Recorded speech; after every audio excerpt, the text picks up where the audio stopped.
News yang ini kami awali dari akibat emak-emak membakar sampah. 2 lapak barang bekas di Tangerang Selatan, Banten terbakar Senin pagi.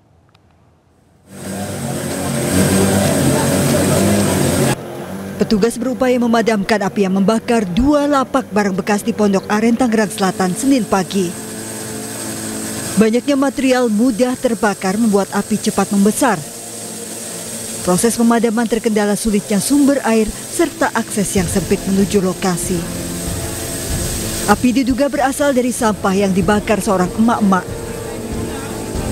Sini baru sekedar informasi ya, katanya ada ibu-ibu bakar tabunan. Yang terbakar lapak pengepul barang bekas. Api bisa dipadamkan 5 jam kemudian setelah 8 mobil pemadam dikerahkan ke lokasi. Tidak ada korban, kerugian diperkirakan ratusan juta rupiah.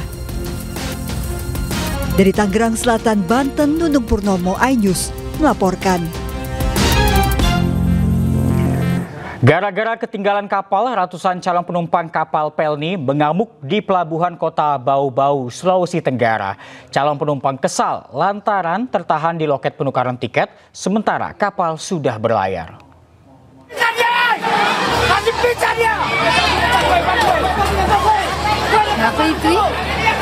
Ratusan calon penumpang kapal Pelni KM Gapulu mengamuk di pelabuhan Murhum, kota Bau-Bau, Sulawesi Tenggara pada Minggu malam.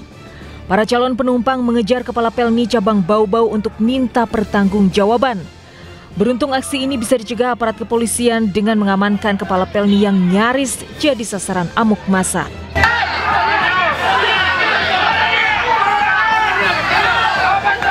Kemarahan ratusan calon penumpang berawal saat mengetahui kapal yang hendak mereka tumpangi sudah berlayar meninggalkan dermaga. Sementara para calon penumpang masih tertahan di loket penukaran tiket lantaran mesin pencetak tiket berhenti beroperasi karena sudah mencapai limit.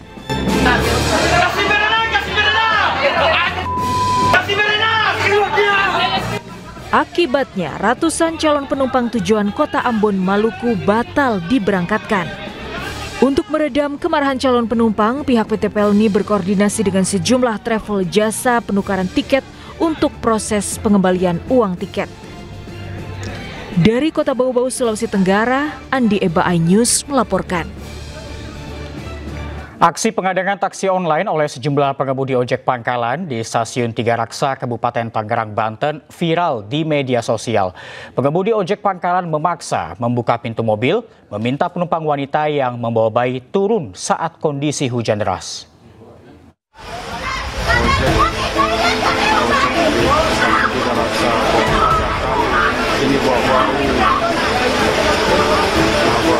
Sejumlah pengemudi ojek pangkalan menghadang laju taksi online di Stasiun Tiga Raksa, Kabupaten Tangerang, Banten.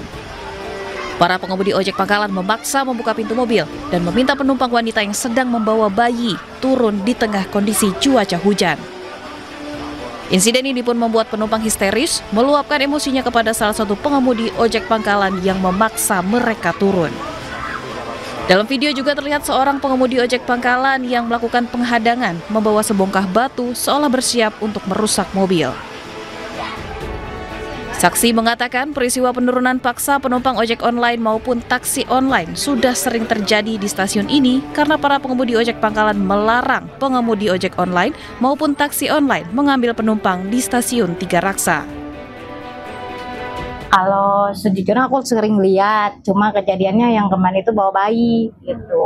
Ada lagi orang Batak dulu punya bayi juga, tapi dia mengalah juga pulang. Dia bawa koper, bawa tas, bawa anaknya gitu. Sering sih kelihatan mah.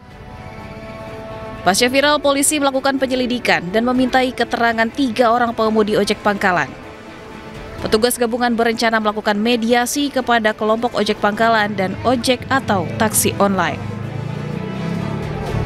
Fasilitasi antara teman-teman ojol maupun dari Opang untuk mencari solusi yang terbaik sehingga jangan sampai hal ini terulang kembali.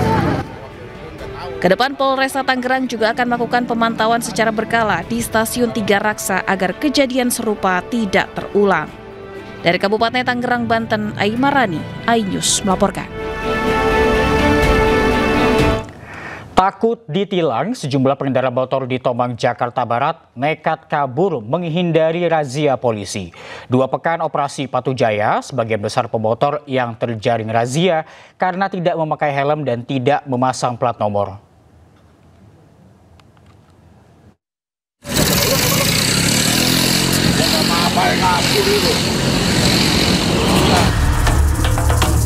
Petugas Satlantas Jakarta Barat menggelar operasi Patuh Jaya terakhir di Jalan Letjen S. Parman, Tomang, Jakarta Barat. Sayangnya masih saja ada pengendara sepeda motor yang kabur dari penilangan lantaran tak mengenakan helm.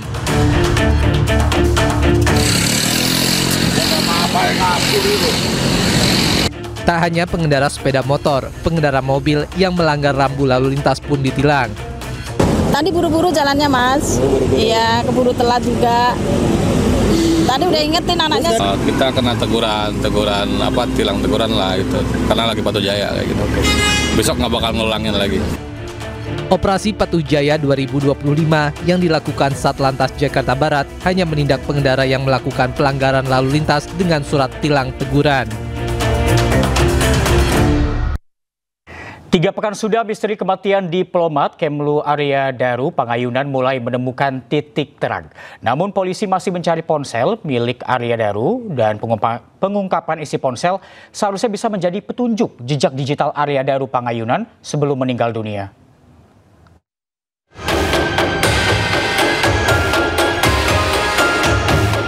Diplomat muda Kemlu Arya Daru Pangayunan ditemukan meninggal dunia dalam kondisi kepala dililit lakban kuning.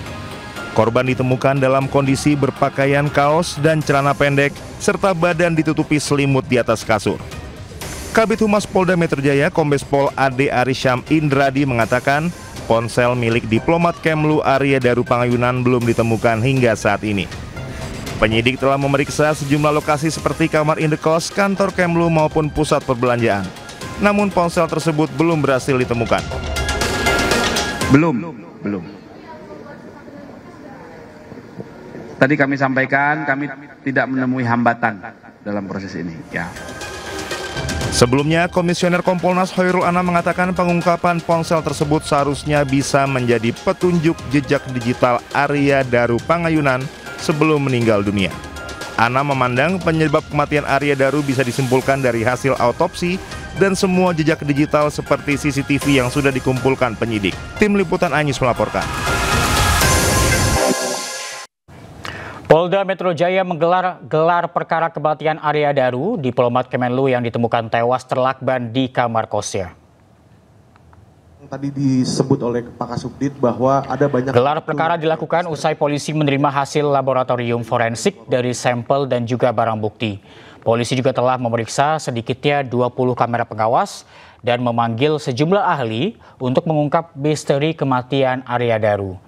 Malam sebelum kejadian, Arya Daru terlihat berada di rooftop kantor Kementerian Luar Negeri selama 1,5 jam.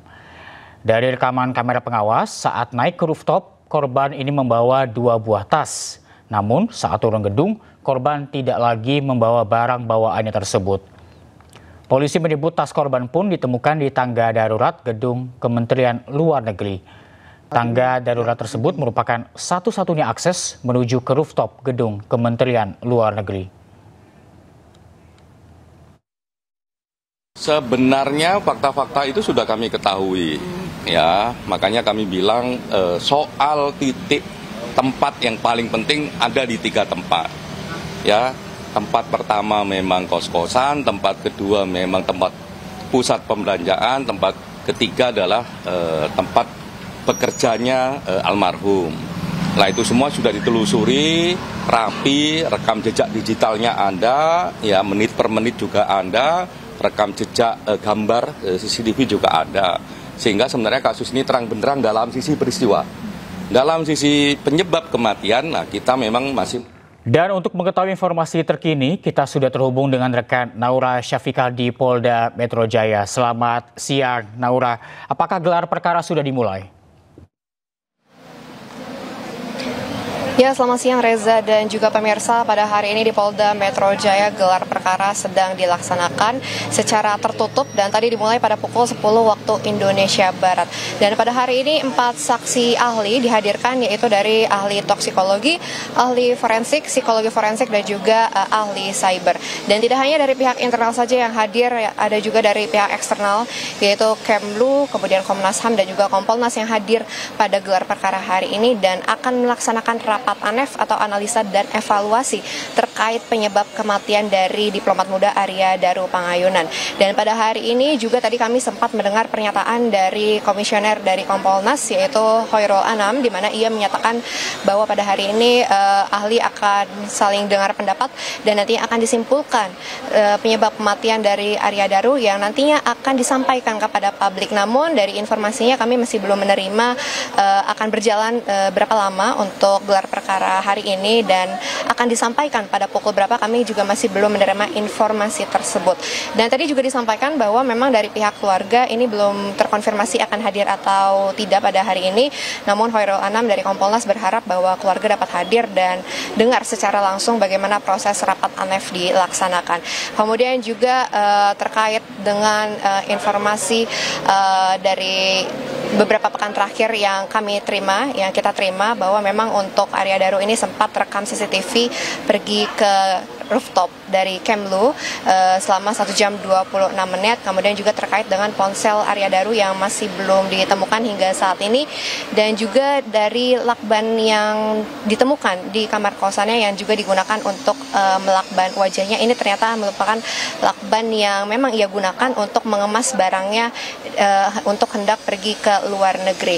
Dan juga dari informasi yang kami terima, Reza dan juga pemirsa, pada hari ini nantinya rapat ANEF atau rapat analisa dan evaluasi nanti akan dilaksanakan seperti doorstop begitu ya. Nanti kami dari tim media juga akan segera menyampaikan secara langsung. Jadi mari kita nantikan secara bersama-sama, Reza dan pemirsa, bagaimana untuk gelar perkara hari ini berjalan, dan kita nantikan dan kita akan ketahui bersama-sama apa penyebab dari kematian Arya Daru Pangayunan. Sementara itu, Reza.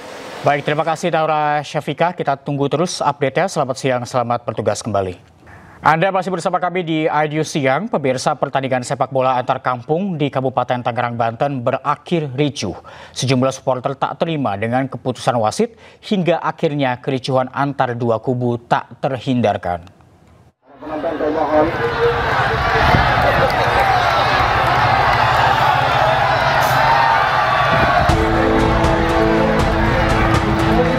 Pertandingan sepak bola antar kampung di Desa Cijantra, Kecamatan Pagedangan, Kabupaten Tangerang berakhir ricuh.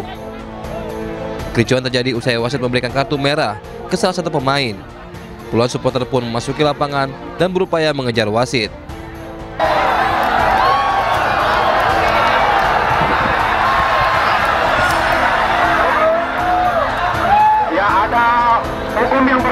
Aksi ini pun memicu kemarahan supporter lain, hingga akhirnya terjadi aksi saling lempar antar kedua kubu supporter.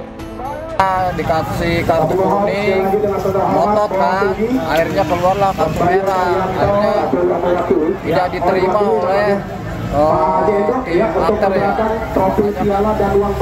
Akhirnya ya begitu kejadiannya seperti itu. Supporter kita bisa bermain kembali, tolong bisa keluar dulu lapangan dan bisa menahan diri dan tenang. Dan bisa kita melanjutkan kembali. Sejumlah petugas dan panitia yang berada di lokasi kewalahan untuk meraih kericuhan. Akibatnya, pertandingan sepak bola antar kampung ini dihentikan di pertengahan laga. Dari Kabupaten Tangerang, Aim Marani, iNews melaporkan. Presiden ke-7 RI Joko Widodo bertemu dengan alumni UGM yang bernama Mulyono saat reuni Fakultas Kehutanan. Alumni perkenalkan seorang pria yang bernama Mulyono dengan Jokowi di acara tersebut.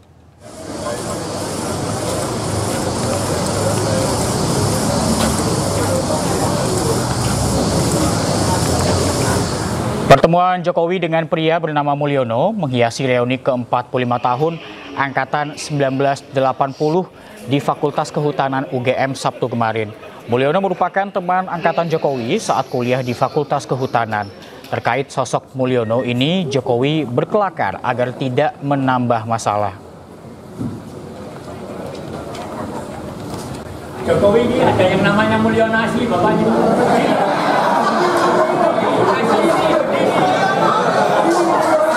Jangan nambah masalah lagi.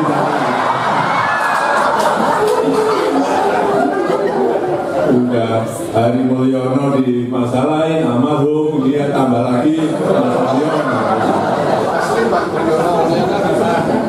Ini asli. Sementara itu Mulyono tak masalah namanya disamakan dengan julukan Jokowi. Mulyono menegaskan Jokowi teman seangkatannya saat kuliah di UGM. Saya Mulyono, angkatan tahun masuk kehutanan tahun 1980 di Fakultas Kehutanan UGM dengan nomor mahasiswa 1684. Berarti seangkatan dengan Pak Jokowi. Iya. Kemudian yang ada kabar-kabar Pak Jokowi namanya Mulyono terus dikait-kaitkan dengan jadi kan enggak Pak? Ya itu bukan urusan saya, yang jelas nama saya Mulyono. Kalau Pak Jokowi kan saya tahunnya Jokowi Dodo. Pernah sama-sama kuliah, pernah satu kampus, pernah ngobrol, pernah gitu. Terus kemudian sekarang Pak Jokowi juga ada yang mengenal dengan Mulyono seperti apa?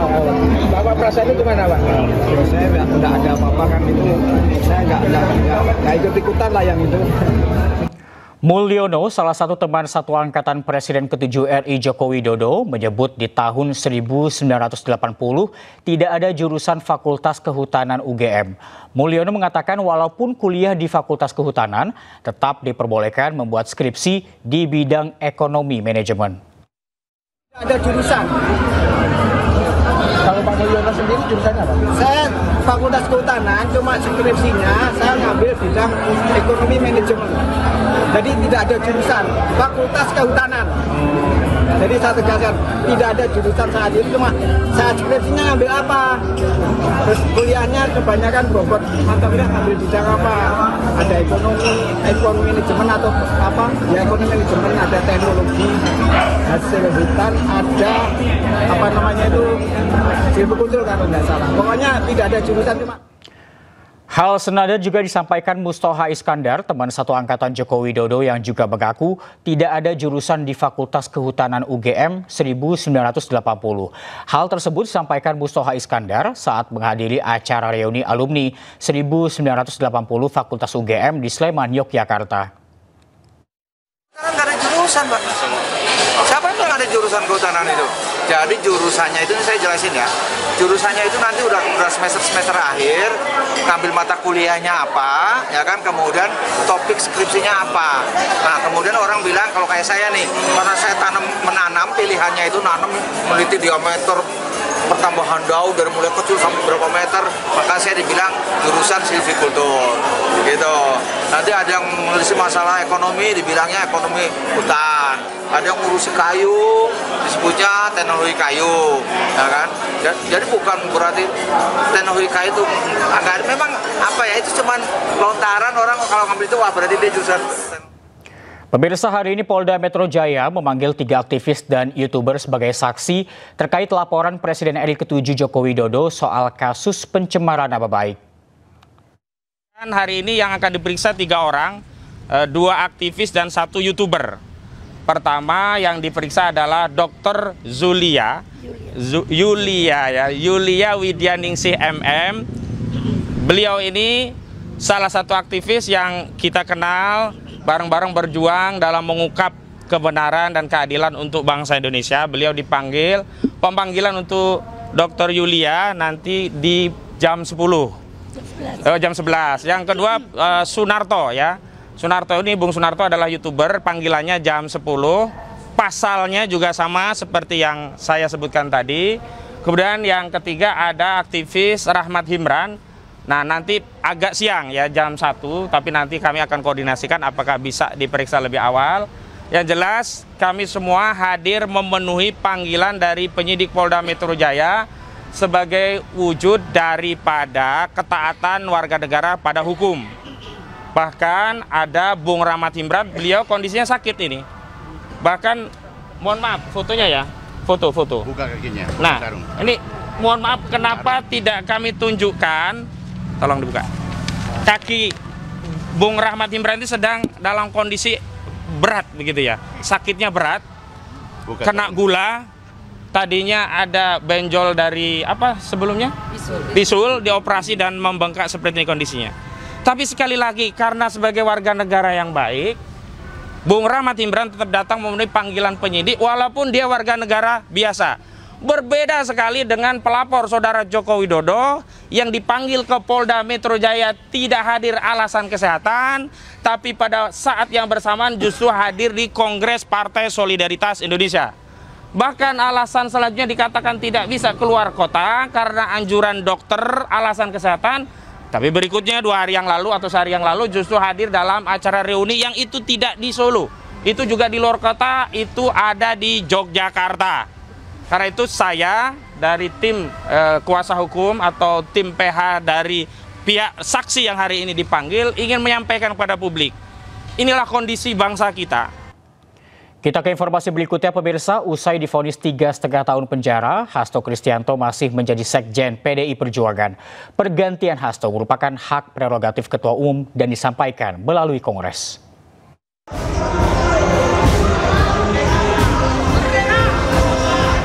Ketua DPP PDI Perjuangan Jarod Saiful Hidayat menyebut posisi Sekretaris Jenderal masih dijabat Hasto Kristianto meski ia telah divonis hukuman 3,5 tahun penjara terkait kasus suap pengurusan pergantian antar waktu anggota DPR Harun Masiku oleh pengadilan.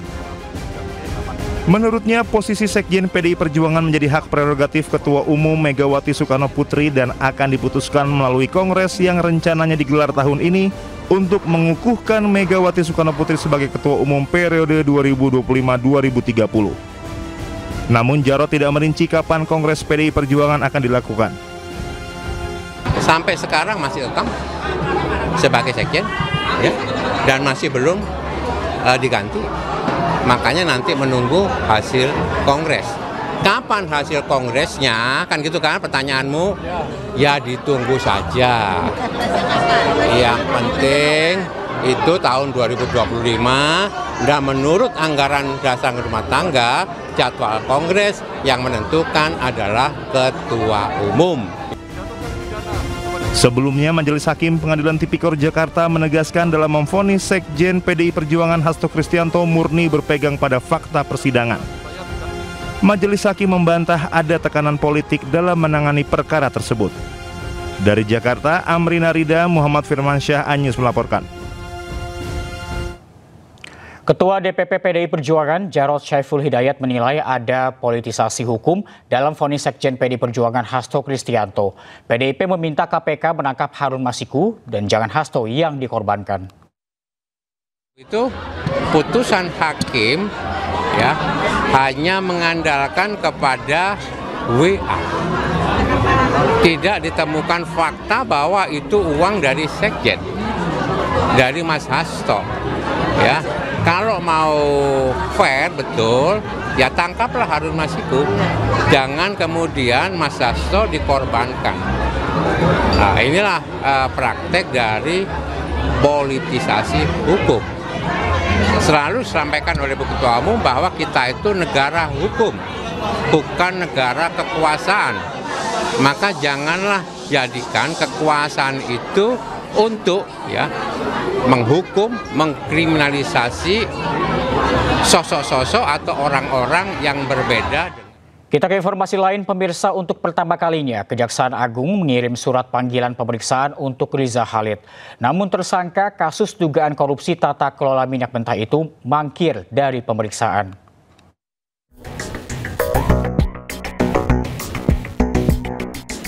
Setelah ditetapkan sebagai tersangka dalam kasus dugaan korupsi tata kelola minyak mentah, akhirnya Kejaksaan Agung memanggil Riza Khalid. Namun saudagar minyak itu mangkir dari pemeriksaan. Pemeriksaan terhadap Riza yang selesai dilakukan Kamis 24 Juli itu akhirnya gagal dilakukan. Menurut Kapus Penkum Kejagung Anang Supriyatna, ayah Keri Ardianto yang juga tersangka dalam kasus yang sama itu sudah dipanggil sehari sebelumnya. Namun ia tidak hadir tanpa konfirmasi apapun. Tidak patah arang, dalam waktu dekat Kejagung akan kembali melayangkan surat pemanggilan kedua untuk memeriksa Riza Khalid. Riza Khalid selama ini memang dikenal licin. Jauh hari sebelum ditetapkan sebagai tersangka, ia diduga sudah kabur ke luar negeri. Kejagung awalnya menduga Riza berada di Singapura, belakangan ia terendus berada di Malaysia. Menurut ahli hukum pidana Abdul Fikar Hajar, Kejagung dinilai terlambat mencekal raja minyak itu. Kejaksaan terlambat menetapkan Riza Khalid sebagai tersangka, ya, dan mencekalnya. Sementara itu, menurut peneliti dari Pusat Kajian Anti Korupsi Zainur Rahman, penyidik Kejagung seharusnya segera menerbitkan red notice agar segera bisa menangkap Riza Khalid. Kejaksaan perlu untuk bergerak cepat, meminta bantuan Interpol melakukan penangkapan dan penahanan terhadap para tersangka tindak pidana korupsi yang berada di luar negeri. Misalnya seperti Riza Khalid, caranya adalah dengan menerbitkan red notice. Ini penting agar para tersangka ini nantinya dapat dipulangkan ke Indonesia melalui prosedur ekstradisi. Pekerjaan rumah Kejagung mengungkap kasus korupsi kelas akap ini belum berakhir. Kejagung dituntut bergerak lebih cepat agar Riza Khalid segera bisa dipulangkan ke Indonesia. Tim Liputan iNews melaporkan. Anda masih bersama kami di iNews Siang. Pemirsa, kericuhan terjadi saat Festival Seni dan Budaya Papua di Surabaya, Jawa Timur. Sekelompok orang yang mengaku mahasiswa Papua membubarkan acara karena tak dilibatkan dalam penyelenggaraan. Suasana pesta menjadi mencekam.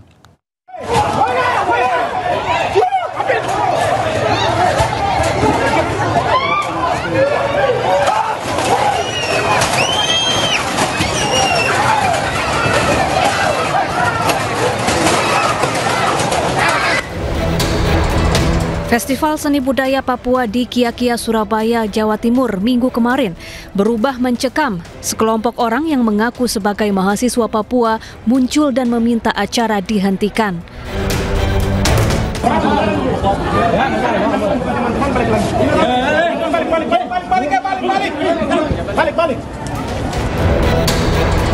Kelompok ini mulai bertindak anarkis dengan merusak bangku penonton. Kericuhan membuat para pengunjung panik dan histeris.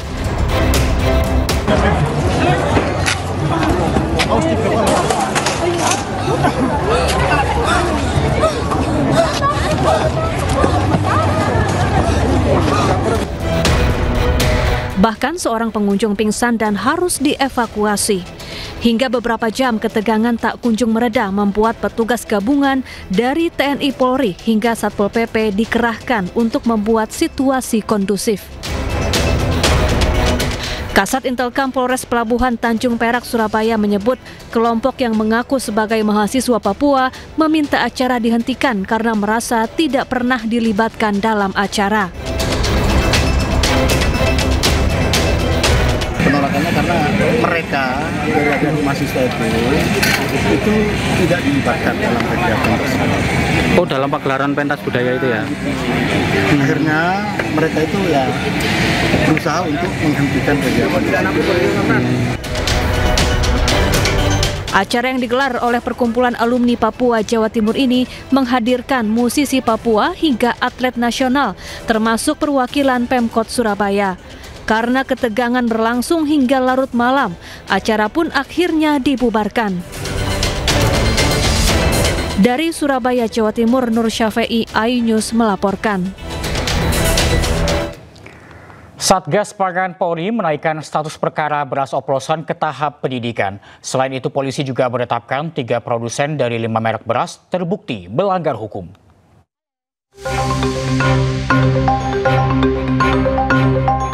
Satgas Pangan Polri telah melakukan penyelidikan terhadap 212 merek beras yang diproduksi oleh 52 perusahaan beras premium dan 15 perusahaan beras medium.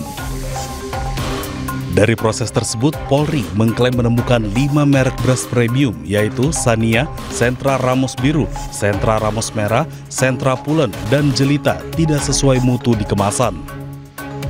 Kelima merek tersebut diproduksi oleh 3 produsen, yaitu PTFS, PIM, dan SY. Nama-nama ini berpotensi bertambah karena proses penelitian di laboratorium masih dilakukan. Berdasarkan temuan tersebut, polisi menaikkan status perkara ke status penyidikan. Polisi juga telah memeriksa dan menggeledah kantor gudang ketiga produsen tersebut. Penyidik mendapatkan fakta bahwa modus operandi yang dilakukan oleh para pelaku usaha yaitu melakukan produksi beras premium dengan merek yang tidak sesuai standar, standar mutu yang tertera pada label kemasan yang terpampang di kemasan tersebut. Menggunakan mesin produksi baik modern maupun tradisional. Dalam proses penyidikan, berbagai langkah telah dilakukan termasuk pengambilan sampel dan penyitaan barang bukti beras sebanyak 201 ton beras berbagai merek. Dari Jakarta, Stephen Patinama, Yudi Richard, iNews melaporkan. Polda Riau menggerebek distributor pengoplos beras di Pekanbaru. Dalam penggerebekan itu, petugas menemukan 9 ton beras oplosan siap edar serta mengamankan seorang pengoplos. Modus pelaku membeli beras dengan kualitas rendah kemudian dikemas dalam jenis premium.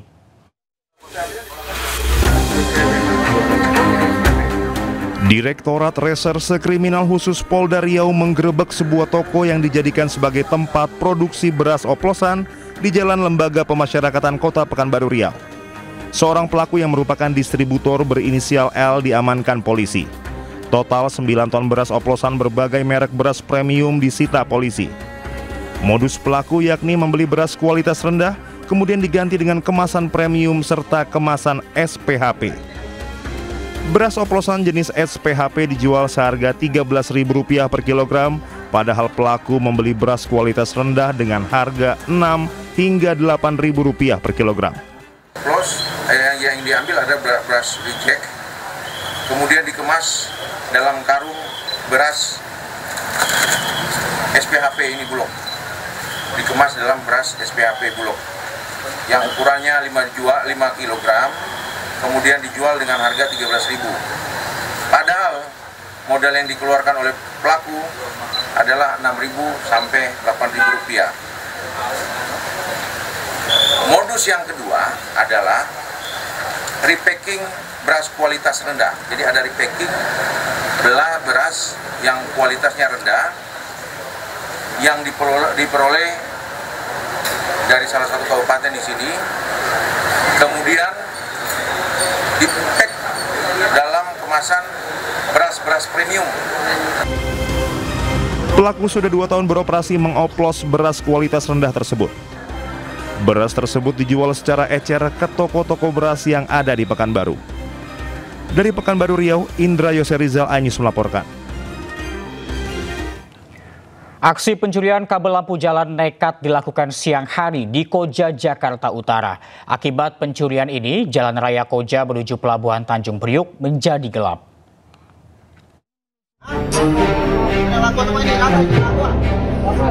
Polres Jakarta Utara lakukan penggerebekan di tempat berkumpulnya kawanan pelaku pencurian kabel bawah tanah yang berfungsi sebagai penerangan Jalan Ampea, Koja, Jakarta Utara. Polisi langsung mengamankan 5 orang pelaku yang berusia 21 tahun hingga 36 tahun. Kelimanya kemudian dibawa ke Polres Jakarta Utara. Kepada petugas, para tersangka yang sehari-hari bekerja sebagai juru parkir ini mengaku nekat mencuri kabel karena faktor ekonomi. Mereka mencuri kabel berbahan tembaga untuk dijual ke penadah seharga Rp120.000 per kilogramnya. Dari tangan para tersangka, petugas menyita potongan kabel sepanjang 50 meter dan alat pemotong yang digunakan saat beraksi. Ternyata sudah ada dari dinas ini mengatakan bahwa kehilangan 2.700 meter kabel, sehingga penerangan jalan di sepanjang jalan antara Koja sampai dengan Cilincing itu lampu mati. Ini adalah ini menimbulkan komplain dari masyarakat. Kenapa pada malam hari lampu mati? Ternyata penyebabnya adalah adanya pencurian kabel. Untuk peran pelaku, saat inilah pelaku pemotongan dan pengambilan kabel. Untuk 480 atau penadahnya masih kita dalami. Sementara itu pada Jumat pagi, sejumlah petugas dari Suku Dinas Bina Marga Kota Jakarta Utara dikerahkan ke lokasi untuk memperbaiki kabel bawah tanah dan juga paving blok yang dicongkel para pelaku. Kini Suku Dinas Bina Marga Jakarta Utara masih menghitung taksiran kerugian atas pencurian kabel yang memiliki nilai jual tinggi. Tentunya kami akan selalu meningkatkan koordinasi dengan pihak kepolisian untuk mengantisipasi kehilangan aset publik kita. Kemudian juga kita akan berkoordinasi dengan Dinas Kominfotik untuk dapat memasang CCTV di titik-titik strategis dan titik-titik yang rawan pencurian terhadap aset publik kita. Sebelumnya, viral aksi nekat komplotan pelaku yang lakukan pencurian pada siang hari setelah arus lalu lintas sedang ramai. Akibatnya, jalan dari arah Cilincing menuju Pelabuhan Tanjung Priuk sempat gelap karena tidak adanya penerangan. Polres Metro Jakarta Utara masih memburu kelompok pencuri kabel lain dengan jumlah kabel yang raib terbilang banyak. Para tersangka kini mendekam di tanah Polres Metro Jakarta Utara. Dari Jakarta, Sofia Firdaus, iNews melaporkan. Dan untuk mengetahui seperti apa kondisi lampu penerangan usai kabelnya dicuri, kita telah terhubung dengan rekan Amrina Rida di kawasan Koja, Jakarta Utara. Selamat siang, Amrina. Bisa ditunjukkan bagaimana kondisi terkini di sana? Ya, Reza dan juga pemirsa, untuk situasi terkini kami ini berada di area trotoar ataupun juga pedestrian di Jalan Campea Raya, Koja, Jakarta Utara. Dan pasca adanya pencurian, ini ternyata untuk saat ini area paving block, terutama di dekat lampu penerangan jalanan, ini di bawahnya ada area paving block yang masih terlihat belum dibenahi ataupun juga belum diperbaiki secara total. Ini paving blocknya masih berserakan. Lalu juga di area bawah ini terlihat cukup berantakan dan juga belum dibenahi secara menyeluruh oleh petugas. Meskipun sebenarnya informasi yang kami dapatkan, Reza dan juga pemirsa, dari pihak petugas ini sudah dikerahkan untuk memperbaiki area jalanan. Namun nampaknya masih sebagian juga belum diperbaiki secara total. Tidak hanya itu, untuk area paving block yang juga masih belum diperbaiki, ini juga di area yang lain. Salah satunya di area ini yang juga masih terlihat ada ini adalah bekas-bekas kabel yang nampak dipotong begitu ya. Lalu juga memang terlihat kalau dari sini kabelnya berada di dalam tanah, sehingga dari pencuri ataupun juga pelaku ketika melakukan aksinya, mereka memang membongkar paving block ini terlebih dahulu untuk mengambil kabel yang lokasinya ataupun letaknya ada di bawah tanah. Namun memang sayang sekali hingga kini untuk paving block ini masih berserakan dan juga belum dipenuhi secara menyeluruh. Bahkan tidak hanya di area pedestrian ataupun juga trotoar saja, untuk paving block ini pun juga berserakan di area jalanan. Sehingga ini cukup membahayakan karena tadi kami melihat jalanan ini ataupun juga melihat bahwa untuk kendaraan yang lewat ini kadangkala memang mepet sekali dengan area trotoar, sehingga untuk adanya paving block yang berserakan di area jalan ini tentunya cukup berisiko bagi pengendara karena dapat ditakutkan berbahaya dan juga menimbulkan insiden-insiden yang tidak diinginkan begitu. Reza dan juga pemirsa, memang kalau informasi kami dapatkan di area ini untuk paving block yang dibongkar ataupun juga dicongkel oleh pelaku ini panjangnya antara 200 hingga 300 meter. Namun secara keseluruhan data dari Polres Metro Jakarta Utara ini menyebutkan bahwa untuk kabel yang dicuri di area Koja dalam beberapa bulan terakhir ini panjangnya secara akumulatif mencapai 2.700 meter atau mencapai 2,7 km.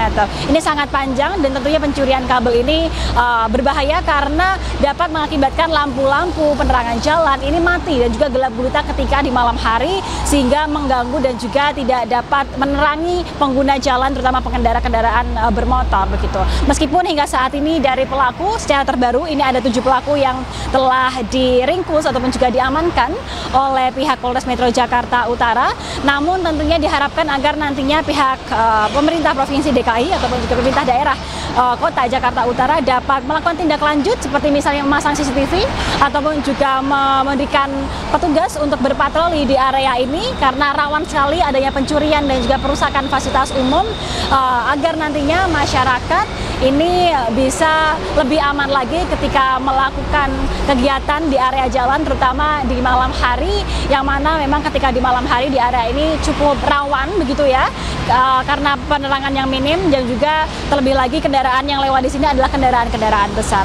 Kita akan lihat nanti ke depan, Reza dan juga pemirsa, bagaimana tindak lanjut dari suku dinas terkait, lalu juga pemerintah daerah Kota Jakarta Utara dan juga pemerintah Provinsi DKI Jakarta. Tentunya harapan kita adalah agar fasilitas ini bisa dijaga dan juga dapat bermanfaat dengan baik bagi masyarakat umum. Sementara demikian, kembali ke Anda, Reza.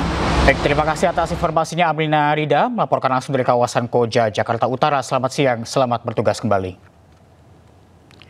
Dan pemirsa, Gubernur Jakarta Pramono Anung meresmikan rute baru Transjakarta Koridor 1W Blok M Ancol. Rute itu sepenuhnya akan menggunakan bus listrik agar lebih ramah lingkungan.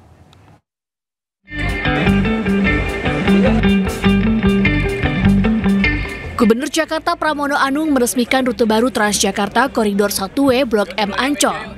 Peresmian dilakukan di halte Transjakarta Ancol, Jakarta Utara. Menurut Pramono, di rute ini ada 13 unit bus listrik dengan panjang lintasan 48,7 km dan melewati 11 halte. Waktu tempuh Blok M Ancol selama 60 menit. Sementara jarak tunggu antar bus atau headway selama 5 menit pada jam sibuk dan 10 menit pada jam normal. Menurut Pramono, rute Blok M Ancol ini sepenuhnya akan menggunakan bus listrik. Hal ini sebagai langkah nyata pemerintah untuk menurunkan emisi karbon dan polusi udara di Jakarta. Blok M Ancol ini 13 unit tadi, PP kurang lebih waktu yang dibutuhkan sebenarnya PP ya, adalah 120 menit, artinya 1 jam setiap trayek. Dan ya mungkin di kemacetan kalau lagi trafiknya padat maka pasti akan ada kenaikan. Tetapi kedepannya saya meyakini sehingga pilihan masyarakat semakin banyak, karena di tahun 2029 mudah-mudahan MRT dari Lebak Bulus sampai dengan Ancol ini orang bisa naik Transjakarta, orang bisa naik MRT, pilihannya makin banyak dan mudah-mudahan ini secara signifikan akan membuat Jakarta transportasinya lebih gampang. Transjakarta rute Blok M Ancol ini beroperasi mulai pukul 5 pagi sampai pukul 10 malam.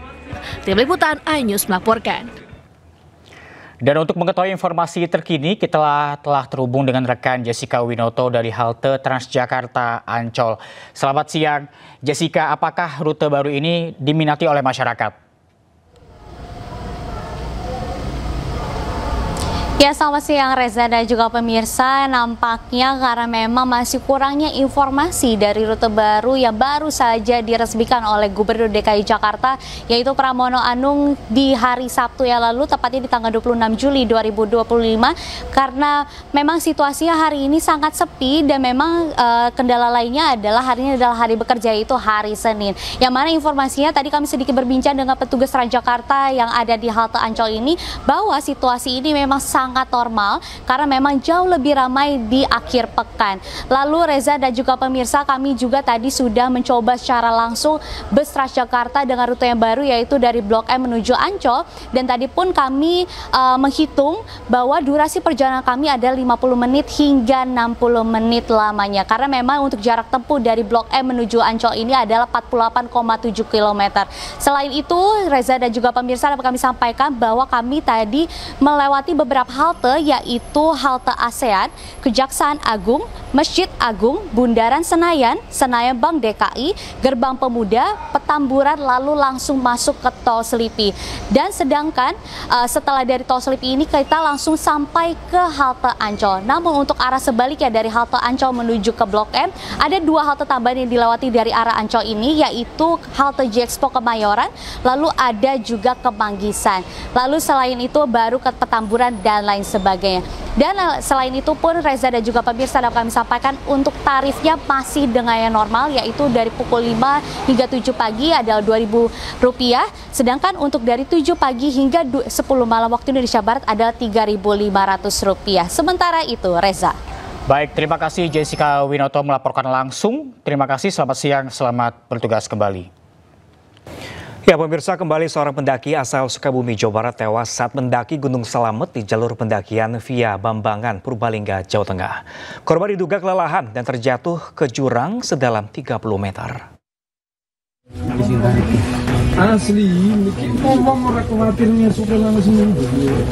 Tim SAR gabungan mengevakuasi seorang pendaki yang tewas saat mendaki Gunung Slamet di jalur Bambangan, Purbalingga, Jawa Tengah. Korban terjatuh ke jurang sedalam 30 meter.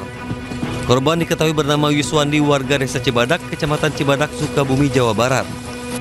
Diketahui saat mencapai pos 5, korban tiba-tiba lemas dan tak sadarkan diri hingga kemudian meninggal dunia. Pendaki berusia 46 tahun ini tewas akibat kelelahan. Tim SAR gabungan diberangkatkan untuk mengevakuasi korban. Evakuasi berlangsung dramatis lantaran hawa dingin dan medan terjal.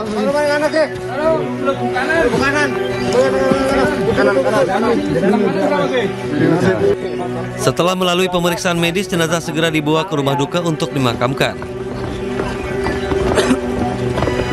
Dari Purbalingga, Jawa Tengah, Catur Edi Purwanto, Ainis melaporkan. Antri hingga beberapa kilometer di hampir seluruh SPBU di Jember, Jawa Timur. Antrian disebabkan tersendatnya truk pengangkut BBM, dampak kemacetan parah di jalur Pantura, Situbondo. Antrean kendaraan baik mobil dan motor mengular di kawasan SPBU Kecamatan Jenggawah, Jember, Jawa Timur. Akibatnya antrean dan kemacetan parah tak terhindarkan hingga kilometer.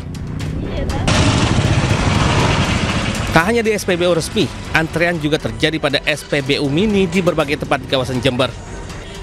Pihak Hiswana Migas Besuki mengaku kejadian ini akibat dampak adanya kemacetan di kawasan jalur Pantura Situbondo arah Banyuwangi dan sebaliknya. Imbasnya jalur distribusi BBM pun mengalami hambatan.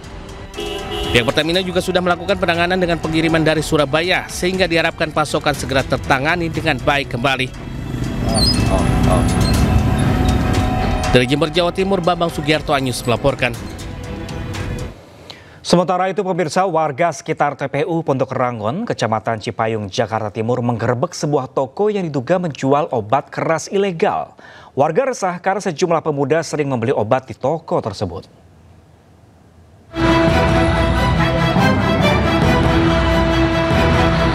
Sejumlah warga menggerebek sebuah toko yang diduga menjual obat keras ilegal di Jalan TPU Pondok Ranggon, Kecamatan Cipayung, Jakarta Timur.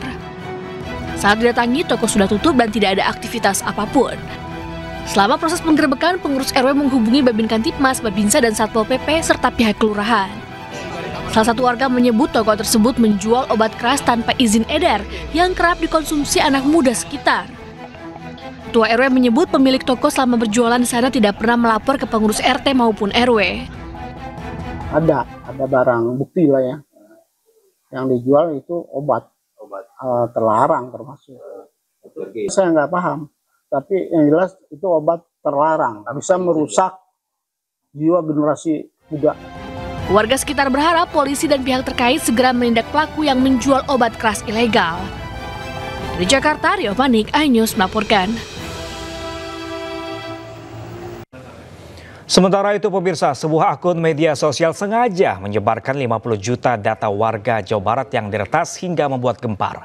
Pemprov Jabar dan tim cybercrime Polda Jabar pun berkondisi pemirsa untuk menangani kasus ini. Warganet digegerkan dengan bocornya data 50 juta warga Jawa Barat dan tersebar di media sosial. Bahkan akun hacker yang melakukan pembobolan menuliskan kritikan akan lemahnya pertahanan cyber yang dimiliki pemerintah Jawa Barat. Wakil Gubernur Jawa Barat Erwan Setiawan pun membenarkan kejadian ini dan meminta instansi terkait melakukan penanganan.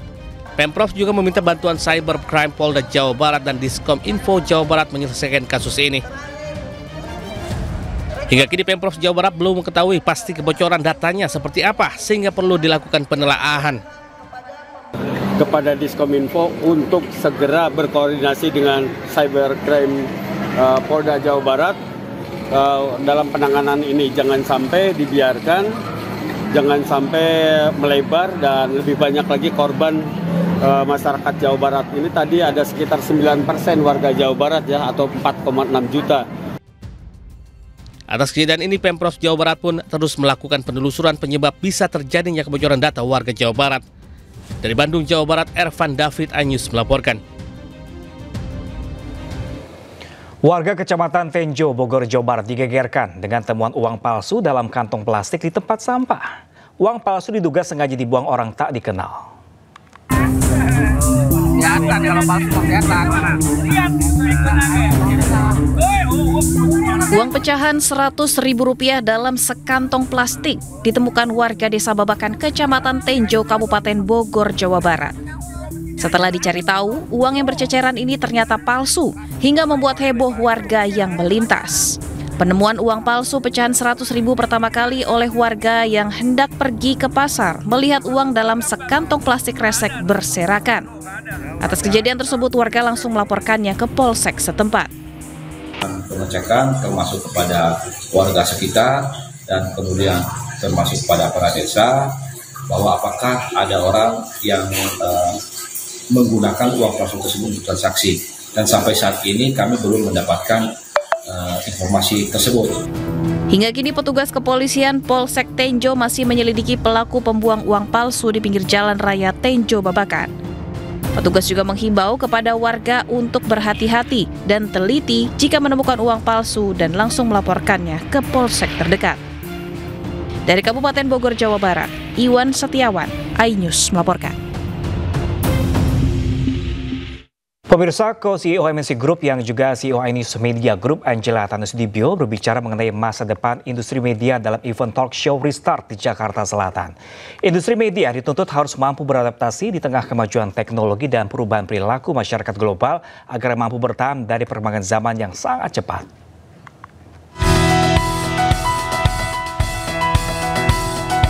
Co-CEO MNC Group dan CEO iNews Media Group Angela Tanusudibio menjadi keynote speaker dalam talk show bertajuk Restart Home of Indonesia's Next Global Entrepreneurs yang digelar di Grand Ballroom Kuningan City, Jakarta Selatan. Dalam paparannya, Angela menekankan masa depan bisnis media saat ini tidak cukup mengandalkan keberadaan televisi. Di tengah kemajuan teknologi dan perubahan perilaku masyarakat global, industri media harus ditopang dua hal, yaitu unlocking value dan transformasi digital. Saya 8 bulan ini udah restructure iNews Media Group.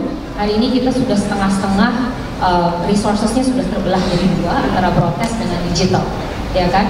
Dan kita tuh betul-betul mengganti semua dari bisnis proses sampai SOP, bahkan mungkin bisa dikatakan talents-nya juga berubah total.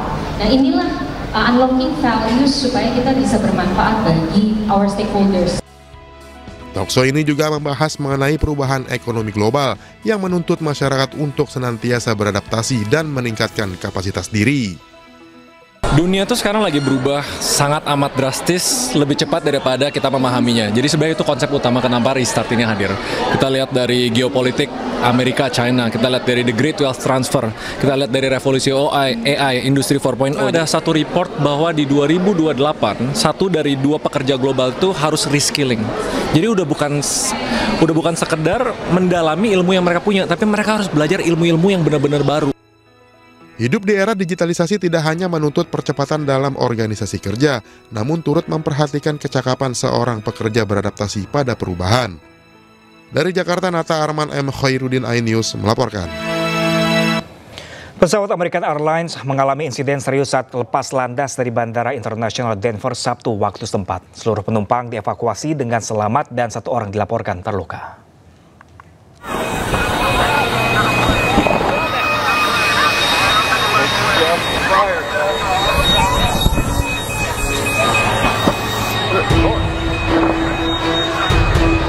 Inilah detik-detik evakuasi penumpang pesawat American Airlines dengan nomor penerbangan 3023 di Bandara Internasional Denver, Colorado, Amerika Serikat.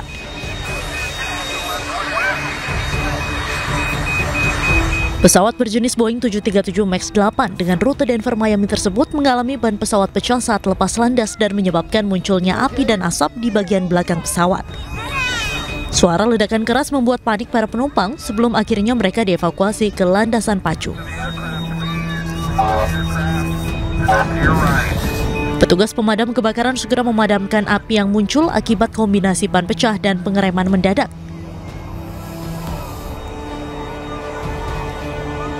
Pesawat tersebut diketahui mengangkut sebanyak 173 penumpang dan 6 orang awak kabin. Pihak maskapai memastikan seluruh penumpang dan awak kabin berhasil dievakuasi dengan selamat. 1 orang dilarikan ke rumah sakit karena mengalami luka ringan. Pihak FAA pun tengah melakukan penyelidikan terkait insiden pecah ban tersebut.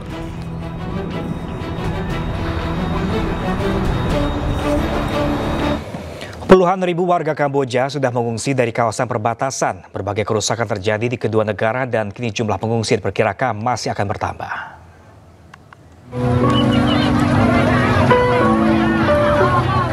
Tempat pengungsian sementara di Provinsi Odar Menkei, Kamboja mulai dibanjiri para pengungsi perang. Sedikitnya 20.000 warga dievakuasi setelah pecahnya serangan antara Kamboja dan Thailand pada Kamis lalu.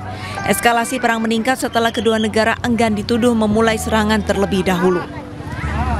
Tercatat per Sabtu kemarin jumlah korban jiwa lebih dari 30 orang. Selain di kota, kelompok Bentei Khmer juga mengungsi dari daerah perbatasan. Perbedaannya, kelompok ini terlantar dan tidak memiliki tujuan untuk pergi ke posko pengungsian terdekat. Setidaknya ada 6 wilayah perbatasan yang membentang sepanjang 209 km. Serangan pertama terjadi di dekat kuil kuno Tam Wen Tom di perbatasan antara Surin dan Provinsi Odar Menkei di Kamboja. Dampak dari serangan-serangan yang menghujam Kamboja, sebuah pengisian bahan bakar minyak rusak parah. Kini, total 130.000 warga dari kedua negara mengungsi. Wilayah ketegangan pun meningkat dari 6 menjadi 12 titik perbatasan. Upaya mediasi dari pihak ketiga ditolak, sementara Dewan Keamanan PBB menggelar rapat darurat untuk konflik kedua negara ini. Pemirsa, Israel lakukan berbagai cara untuk membuat warga Gaza tetap kelaparan, khususnya dengan menghentikan pasokan pangan yang mencoba masuk untuk membawa bantuan pangan. Kali ini kapal Handala diberhentikan di perairan 40 mil dari Laut Gaza.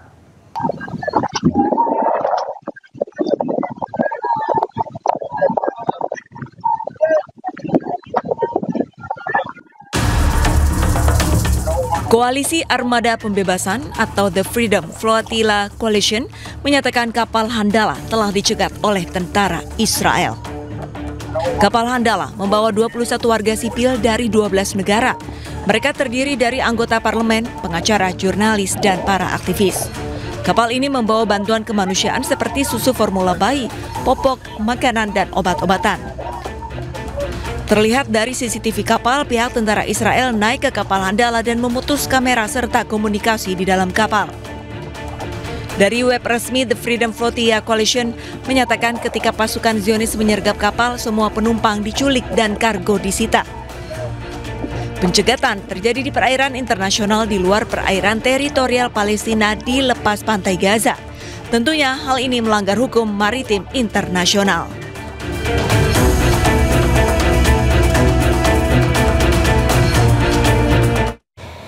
Sejumlah warga Mesir mulai memberikan bantuan kepada warga Gaza. Jalur bantuan resmi yang masih diblokade, warga melemparkan bantuan beras di dalam botol ke lautan lepas.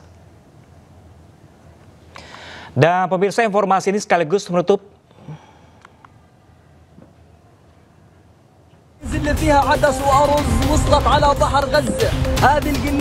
Sejumlah warga di Mesir mulai memberikan bantuan kepada warga Palestina. Bantuan yang diberikan cukup berbeda, yaitu menggunakan perantara laut. Sejumlah video di media sosial mulai merekam aksi warga Mesir, khususnya kawasan Al-Arish dan sekitarnya. Mereka melemparkan botol berisikan beras ke laut lepas. Selain beras dalam botol, anak-anak Mesir ini juga menuliskan sebuah surat untuk penerima botol beras.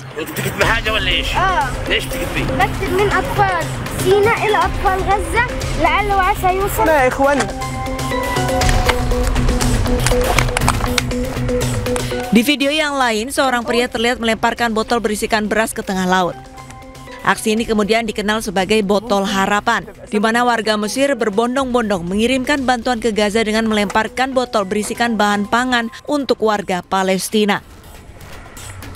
Setiap botol disegel serapat mungkin agar tidak ada air laut masuk ke dalamnya. Mereka berharap bantuan beras ini dapat diterima warga Gaza dan mereka bisa memakannya. Ratusan warga Israel anti pemerintah demo di Tel Aviv Sabtu waktu setempat. Tuntutan mereka adalah hentikan perang dan bebaskan tawaran perang. Dan pemirsa, informasi ini juga sekaligus menutup jumpa kita di siang hari ini. Pemirsa, temukan informasi-informasi terbaru lainnya di www.inews.id dan cuplikan tayangan berita iNews dapat Anda saksikan di kanal YouTube @official_iNews. Selanjutnya pemirsa, Anda akan menyaksikan Pemimpin Rakyat bersama Syafaati Suryo. Ya pemirsa, update informasi terbaru Anda dengan berita-berita aktual juga hangat dan sejukkan dulu dengan air mineral yang murni dan alami. Saya Pram Senjaya pamit undur diri, terima kasih dan sampai jumpa.